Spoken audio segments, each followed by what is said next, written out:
IBM shares crashed 25% last night because it reported lower than expected quarterly earnings thanks to AI. It was a bigger fall than it suffered in the 1987 crash.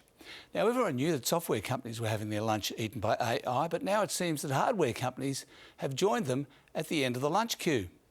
The US market as a whole went up, as did other global markets, partly because President Trump thought better of charging 20% per ship to protect them in the Strait of Hormuz. He's going for a different kind of extortion. He says he's decided to replace the United States reimbursement fee, as he calls it, with massive trade and investment deals that the Gulf states will be making into the United States. Meanwhile, the same Gulf states are busily building pipelines so they don't have to use the Strait of Hormuz at all. 2 into the Mediterranean, 2 into the Red Sea, and 2 to the Gulf of Oman on the other side of Hormuz. So the US and Iran could end up fighting over not very much. The oil price went up again, but only a little, now that Hormuz has gone back to being Schrodinger's Strait, open and closed at the same time.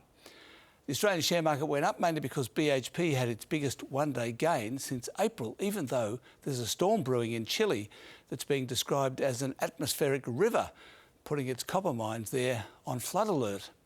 And the Aussie dollar is up a bit to close at 70 US cents, roughly. Finally, the Australian Council of Superannuation Investors has published its annual survey of CEO pay among the top 100 companies for 2025.